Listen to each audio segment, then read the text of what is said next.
तो वही आज बहुत खुशी की बात है कि हमारे काफ़ी सारे टीचर्स आए हुए हैं और उनकी भी इच्छा थी कि कोई प्रेज़ेंटेशन करें।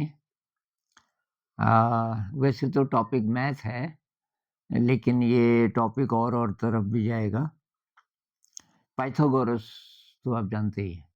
पाइथागोरस का प्रमेय ये कक्षा 7 से शायद शुरू हो जाता है। तो मेरी ये कोशिश रहेगी कि आप ये गणित की चीज़ें कैसे पेश करें कि वो इंटरेस्टिंग बन जाए बच्चों के लिए, उसमें रस आए और उसमें मज़ा आए टीचर को भी और बच्चों को भी। तो अगर आप कहानी से शुरू कर सकें, तो फिर बात ही क्या है? क्योंकि कहानी से वही रसायन बन जाते हैं, जो संगीत से बनते हैं, जो ध्यान से बनते हैं और बच्चे का जो मन है, वो बहुत ज़्यादा खुश हो जाता है कहानी से। अब पाइथागोरस की कहानी कैसे बनाएँ? ये चैलेंज है। तो बहुत साल पहले मैंने किताब पढ़ी थी और उसका मैं नाम पता नहीं ये ठीक से याद याद आ रहा है कि नहीं आ रहा। शायद ग्लोबल ब्रेन उसका नाम था। उसमें मैंने रिसर्च की थी और उस पर बेस्ड एक नाटक बनाया था उस ज़माने में। तो ख़ैर हम शुरुआत करेंगे पाइथागोरस का जो जन्म स्थान। तो यहाँ पे जहाँ पे मेरी उँगली है, एक छोटी-सी वैसे तो मैंने बिंदी भी रखी है, वहाँ से दिख नहीं रही होगी, यहाँ पे। तो ये टर्की है और इधर से ग्रीस है और टर्की के ये पश्चिमी छोर पे एक टापू है बहुत छोटा। ये बिंदी तो बहुत बड़ी है, टापू बहुत छोटा है। मैंने एक और मैप बनाने की कोशिश की थोड़ा-सा बड़ा, ये वाला। तो ये आपका ग्रीस है, ये आपका टर्की है और ये एथेंस है।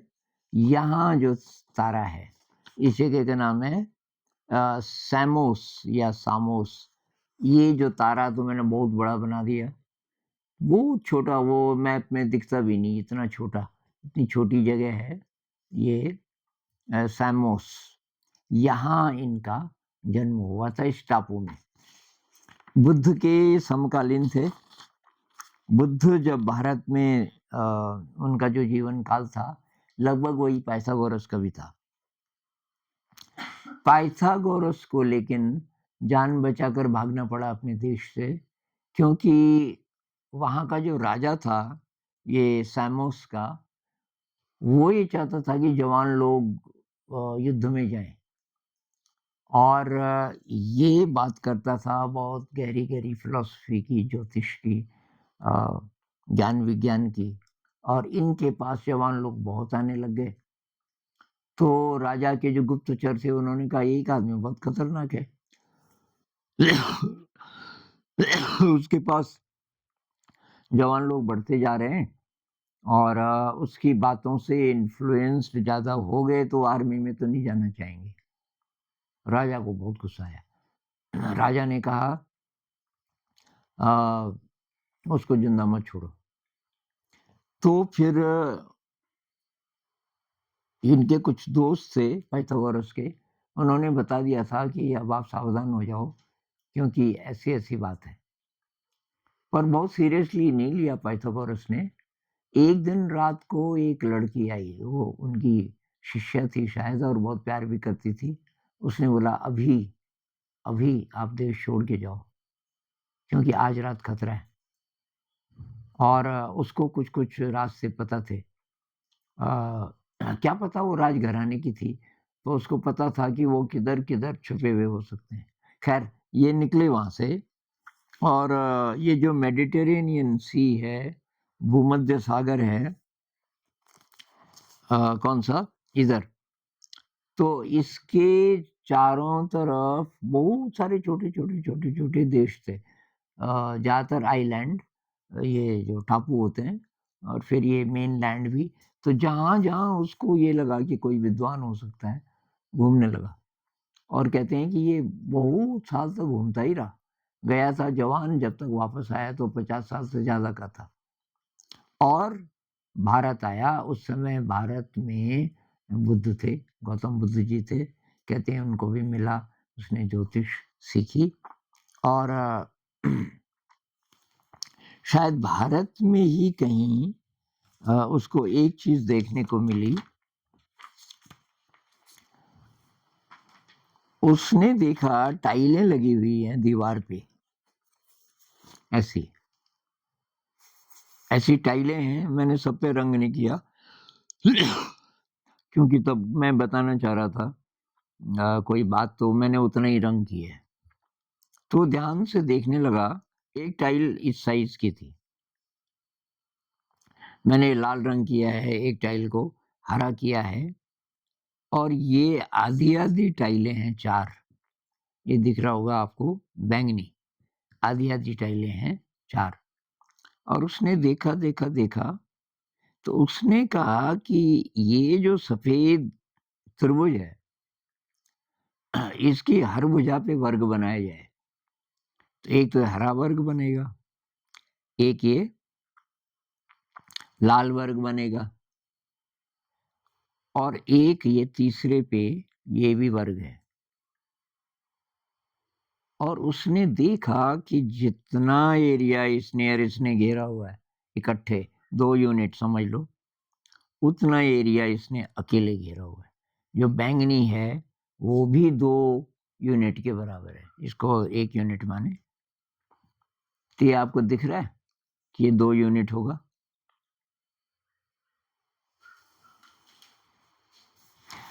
अगर बच्चे बोले कि जी क्या प्रमाण है, तो आप क्या करोगे?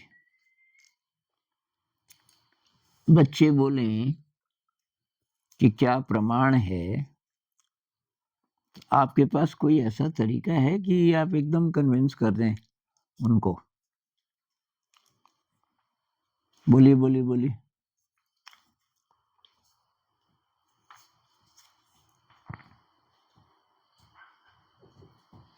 तो मेरे पास एक जादू की ट्रिक है, वो ये है कि इन 4 टुकड़ों को आप अलग कर दो।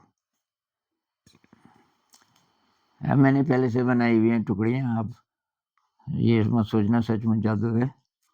बच्चे समझ भी सकते हैं कि सचमुच ये 4 थे वो। अब साहब आप क्या करो, इनमें से 2 को जोड़ दो, ये हुआ 1 यूनिट के बराबर। और ये 2 हैं, इनको भी जोड़ दो, ये भी 1 यूनिट के बराबर है। इनको आप यहाँ फिट करके भी देख सकते हो, ये दिख रहा है सर? ये 1 यूनिट के बराबर ये है, और उतना ही बड़ा ये है, तो 1 यूनिट के बराबर ये है। कहने का मतलब ये हुआ कि ये जो त्रिभुज है, इसकी जो बड़ी भुजा है, तो अकेला इसका जो एरिया है, वो उतना ही है जितना कि इसका एरिया, इस पे वर्ग बनाया जाए, और इसका एरिया। और ये उसको बात बहुत विचित्र लगी। अब ये उसने कब देखा, अपने देश में देखा कि भारत में देखा, इसका तो पता नहीं है। लेकिन जब वो भारत आया और किसी विद्वान से यही बात कर रहा था किसी विद्वान से वो यही बात कर रहा था कि भाई ये इस तरह है, कोई त्रिभुज है अगर, तो ये मैंने इधर भी बनाया है, कोई त्रिभुज है तो उसके ये साइड वालों का जो एरिया है इकट्ठे उतना ही होता है जितना कि ये। तो वो कहने लगा कि आपको कब पता चला? यार कि मुझे तो अब ये भी पता चला, मैंने देखा ये कहीं, पर ये एकदम नई चीज नहीं है क्या?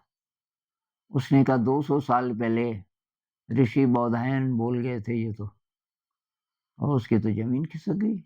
ऋषि बौधायन कि हाँ, हमारे यहाँ एक ऋषि हुए थे, उन्होंने और भी बहुत सारी गणित की बातें बोली, और जो आप बोल रहे हो ना, वो उन्होंने इस श्लोक में बोला। तो ये बौधायन ऋषि जी का एक सूत्र है जिसको शुल्ब सूत्र कहते हैं। दीर्घस्या क्षणया रज्जुः पार्श्वमानी त्रियकंमानी च यत् पृथक भूते कुरुतस्तदुभयां करोति, कि आप रस्सी से नापते होंगे उस जमाने में। रस्सी से आप किसी आयत, वो आयत ही बोलते थे, वर्ग को भी आयत ही बोलते थे। अब वर्ग होना ही जरूरी नहीं है, वैसे आयत भी हो सकता है।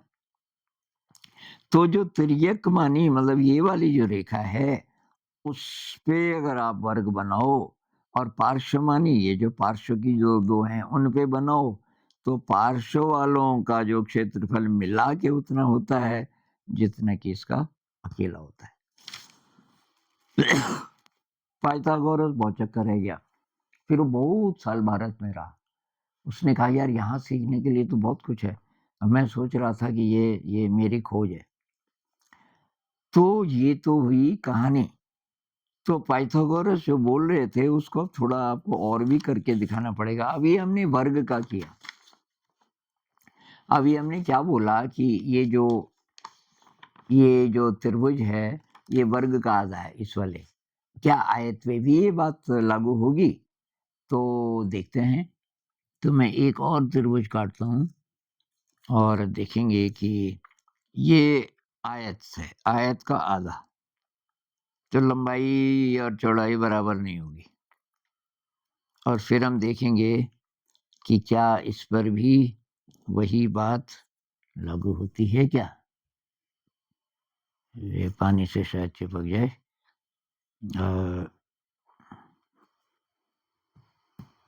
ये त्रिभुज है साहब, ये इधर 3 है और इधर 4 है। और इस पे अगर मैं वर्ग बनाऊं तो ये तो 4 वाला वर्ग है। ये 4, ये दिख रहा है सर? क्योंकि चिपका के ये पानी फैल रहा है। ये 4 वाला वर्ग है, ये 3 वाला वर्ग है। मैंने ग्राफ पेपर पे इसीलिए बनाया, ये दिख भी रहे होंगे आपको खाने।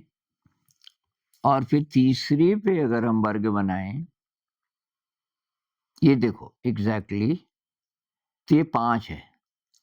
3 का वर्ग 3 3 9, 4 का वर्ग 4 चौको 16, 16 9 25, ये अकेला 25 है, 5 पंजे 25।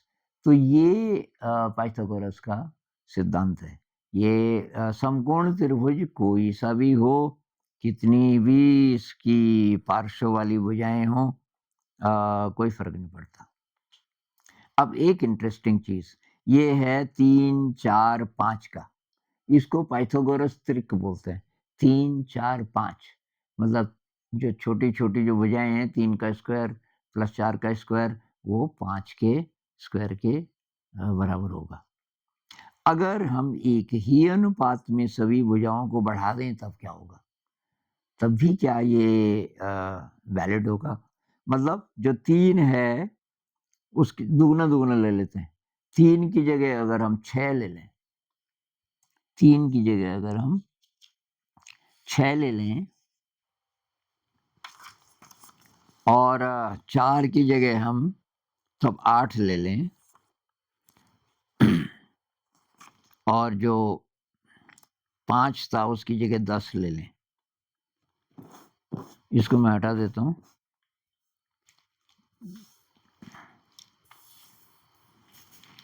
तो क्या ये फिर भी वैलिड होगा? आप क्या बोलते हो? हमने दुगुना किया तो तब भी ये नियम रहेगा कि नहीं रहेगा?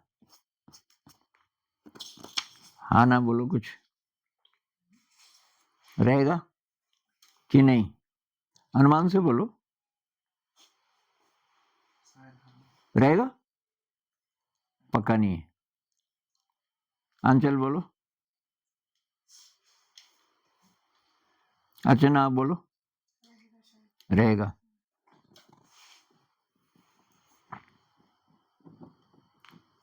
अभी देखते हैं।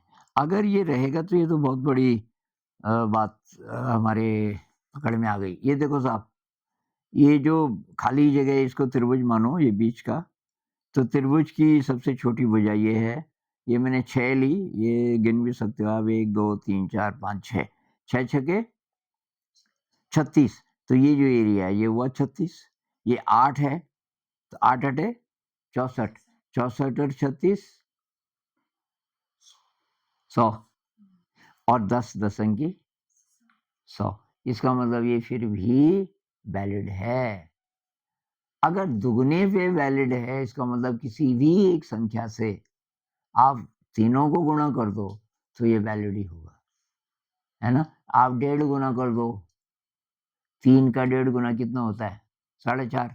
एक भुजा है 4.5, 4 का 1.5 गुना 6, दूसरी कर दो 6, तो 5 वाली 1.5 गुना 7.5, और उनका वर्ग करके आप देखो एकदम फिट बैठेगा। तो ये था साहब पाइथागोरस का प्रमेय। अब आपको सवाल पूछना है तो पूछो।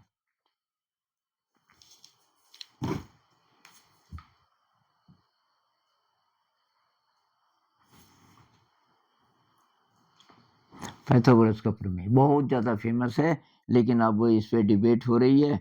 जो अभी मैंने पढ़ा ये बौधायन जी का, तो एक तो ये है सोर्स, बौधायन जी ने तो कि 800 BC, 800 BC, ये बुद्ध का टाइम तो उसके बाद आया ना, 150-200 साल बाद। तो कहते हैं कि वैदिक जो यज्ञ होते थे, यज्ञ की जो वेदी बनती थी उसमें इस सिद्धांत का उपयोग होता था।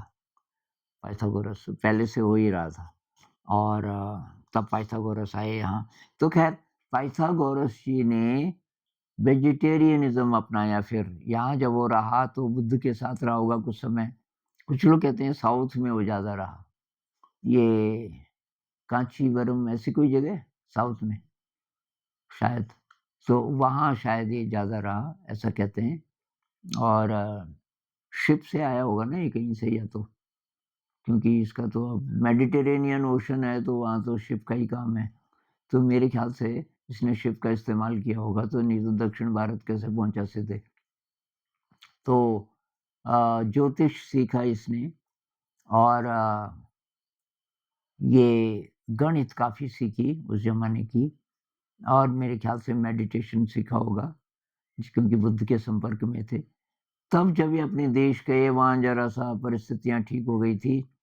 अपने देश या अगल बगल के किसी देश में जहाँ जरा शांति थी, वहाँ इन्होंने आश्रम बनाया। वहाँ जा कर के की शादी की 50 साल से ज़्यादा उम्र में, और वेजिटेरियनिज्म और रीइंकार्नेशन, पुनर्जन्म पे 100% उसका विश्वास हो गया। और तो ये पाइथागोरस जी की कहानी है। आपको थोड़ा मजा आया? अब ये बहुत हैवी नहीं लगा ना, ये जो गणित है ये उतनी हैवी नहीं लगी। ये आज हमने केवल कॉन्सेप्ट सीखा, इस पर आधारित जो प्रश्न जब बच्चा जब जब करेगा तब तक उसको ये कहानी भी याद आएगी। कहानी से क्या होता है, तो न्यूरोलॉजी की भाषा में कहते हैं कि उससे अच्छे रसायन बनते हैं। अब कुछ लोग इससे बोर हो जाते हैं, ये रसायन के चित्र, ये मैं इसलिए दिखाता हूँ कि आजकल ये इसी को वैज्ञानिक मान रहे हैं लोग। ये चित्र दिखा दो, बोलते हैं अच्छा ये बाबा जी को पता है भाई इसके बारे में, साइंस के बारे में, नहीं तो कई लोग तो सुनेंगे ही नहीं। तो जब जब आप कहानी का इस्तेमाल करते हो तब तब ये रसायन बनेंगे टीचर के भी और बच्चे के भी शरीर में। एक है ऑक्सीटोसिन, इसको लव हार्मोन कहते हैं, लव की फीलिंग। कहते हैं माँ बच्चे को जब दूध पिलाती है तब ये बहुत बड़ी मात्रा में उसके शरीर में पैदा होता है ऑक्सीटोसिन, लव हार्मोन। किसी को भी किसी से किसी भी प्रकार का प्रेम हो तो उसमें इसका बहुत ज़्यादा रोल है। अच्छा, एक और है डोपामिन, जिसको आप अच्छी तरीके से जानते हैं, प्लेजर, मजा, मजा आता है जब। तो ये डोपामिन भी एक चीज़ है जो क्षणिक रहता है वो मजा, लेकिन इसका भी रोल है मन को थोड़ा ठीक करने में। एक है आपका सेरोटोनिन, ये वाला, ये बहुत काम का है। सेरोटोनिन की मात्रा जब बढ़ती है तो मन में शांति और अपने पे कॉन्फिडेंस, विश्वास कि मैं जैसा हूँ मैं ठीक हूँ, ये वाला, जिंदगी में कोई अभाव नहीं है ऐसी फीलिंग आती है, अबंडेंस की। और एक है इंडोर्फिन। इंडोर्फिन आमतौर पे आम आदमी के लिए तब पैदा होता है जब वो बहुत ज़्यादा दौड़े। ये जो रनर होते हैं रनर्स हाई भी बोलते हैं इसको। तो अचानक उनको खुशी मिलती है, कई मील दौड़ के, लेकिन वो कहानी से बैठे-बिठाए भी मिल जाती है। तो अगर ये सारी चीज़ें मेडिटेशन से भी पैदा होती हैं, म्यूज़िक से भी होती हैं। अगर खो गया आपका मन तो ज़बरदस्ती नहीं। तो ये जब आप कहानी सुनाते हो, तो आप बच्चे के मन को सुव्यवस्थित कर रहे हो। ऐसा मन ध्यान में भी गहरे जा सकता है और ऐसा जो मन है वो लर्निंग में बहुत बढ़िया रहेगा, क्योंकि आपने उसका जो ब्रेन है उसमें अच्छी व्यवस्था पैदा कर दी। अगर आप ये नहीं करोगे और डर का माहौल होगा, तब क्या होगा? तब ये 2 होंगे ज़्यादा। इनके चित्र मैंने पहले दिखाए नहीं शायद। एक है नोरेपिनेफ्रिन, ये, और इसकी शक्ल देखो बहुत मिलती-जुलती है। नोरेपिनेफ्रिन एक बनता है और एपिनेफ्रिन जब बच्चा डरता है, और स्कूलों में आप अपना भी स्कूल याद करो, ज़्यादातर डरते ही थे हम। मतलब डर के कई रूप, एंग्ज़ायटी, अब परीक्षा नज़दीक है तो क्या होगा? होमवर्क नहीं किया आज तो पता नहीं अब टीचर क्या बोलेगी, डंडा भी मार सकती है। ये डर, कई प्रकार का डर, उस डर में रहते हैं हम इतने साल। तो जब-जब डर पैदा होगा, तब-तब ये, इनका क्या काम है? फाइट, फ्लाइट और फ्रीज़, खतरा। ये तब पैदा होते हैं जब ज़िंदगी में खतरा हो, और ये नेगेटिव इमोशन को लाते हैं, स्ट्रेस, तनाव और तमाम नेगेटिव इमोशन जिनको हम बोलते हैं, वो ये इनका काम है। ये उनको बढ़ाते हैं। ऐसी नेचर ने व्यवस्था क्यों की? क्योंकि कभी इनकी ज़रूरत थी। शेर आ रहा है, अब उससे बचना है।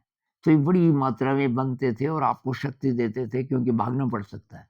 फाइट, या लड़ना पड़ सकता है। फाइट, फ्लाइट, फ्लाइट मतलब भागना, या फ्रीज़, बिल्कुल फ्रीज़ हो जाओ।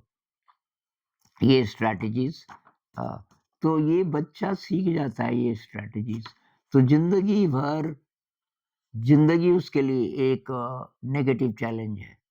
ज़िंदगी एक ऐसी चीज़ है जहाँ कदम-कदम पे ये ऐसे खतरे हैं कि या तो लड़ना पड़ेगा, या तो भागना पड़ेगा, क्या करें? तो आप गलत व्यवस्था पैदा कर रहे हो बच्चे के दिमाग में, इससे बड़ा पाप क्या हो सकता है? भई बहुत सूक्ष्म तल पे आप बच्चे को प्रकाश की यात्रा से विमुख दूसरी दिशा में ले जा रहे हो। अब मैं किसके लिए बोल रहा हूँ? सबके लिए, पेरेंट्स के लिए, टीचर्स के लिए, व्यवस्था के लिए, कि भई आप इंसान के बच्चे के साथ क्या कर रहे हो? इसलिए कोशिश कीजिए कि ये वाला हैप्पी लर्निंग, मैंने इसका नाम रखा है, ये रसायन पैदा हों। इसमें एक बहुत बड़ा टूल है मेडिटेशन, और मेडिटेशन तो है ही अंडर करंट, लेकिन कहानी, हर चीज़ को कहानी बना दो। तो आपको अच्छा लगा? तो फिर इस पे और बात करेंगे।